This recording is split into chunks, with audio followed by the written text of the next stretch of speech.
autonomous search, rescue, and surveillance drone. Introducing our team, we have Jordan Engle, specialized in signals and systems and power. Colby Wheeler, specialized in signals and systems. Calvin Kennedy, specialized in signals and systems. Joshua Schuetta, specialized in physical electronics and photonics. And Donovan London, specialized in power systems and hardware. Detection of chemicals has numerous benefits for humanity and first responders around the world. There are many cases in which chemical detection can save lives. Developing an autonomous chemical sensing system would allow first responders and law enforcement to not have to risk their lives trying to figure out what chemical is in the air. Chemical sensing drones are in use today, but can still be refined and have their cost reduced. Group 6's project idea is build a drone that can accurately navigate waypoints via GPS, sense an array of chemicals, and relay accurate concentration map data back to the user in real time.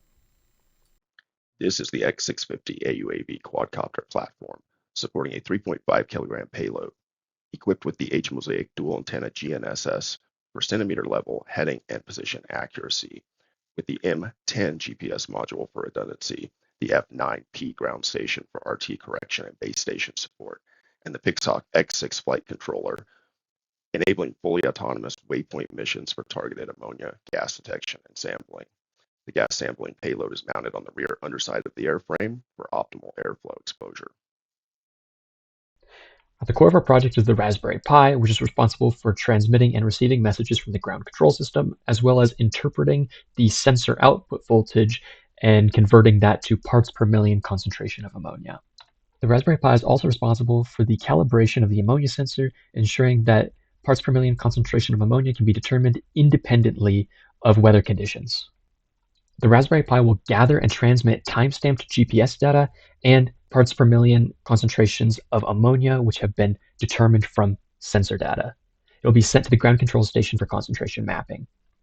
To avoid downwash disturbances, a vacuum pump is used to sample small quantities of gas outside of the range of downwash and send directly to the ammonia sensor. Within the chamber, the ammonia sensor is protected from the effects of wind, which can reduce its temperature and cause inconsistencies in its ability to read ammonia. Communication between the drone and base station are implemented using a simple client-server model. The Raspberry Pi attached to the drone runs a server on some designated port. When the drone comes within range of the base station wireless network, a client can connect to the server and the sampled data transferred. At this time, all test code has been implemented in Python. The server is a threading TCP server that allows multiple client connections. If a get data command is received, the server will transfer a complete list of all log sampled data.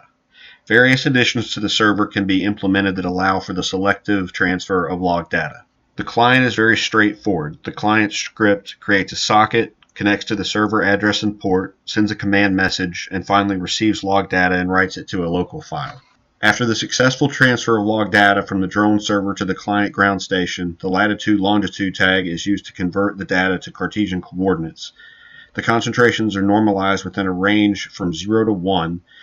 Based on these values, a color code is assigned, and the concentrations are then plotted to produce a concentration map. The technical challenges encountered over the course of the project are listed here. 1. Sensor settling time affecting real-time ammonia detection. 2. Ensuring stable telemetry communication with ground control station. 3. Accurate geospatial localization of chemical emissions. And 4. Power management for sustained UAV flight endurance. On the topic of the power requirements, the battery selected allows for a 30-minute hover with no additional payload, up to 3.1 kg payload due to battery weight of about 1,200 grams. Simple integration to power distribution board with a 6S connector, and a battery charger has been recently acquired for the team. The basic parameters are listed to the right.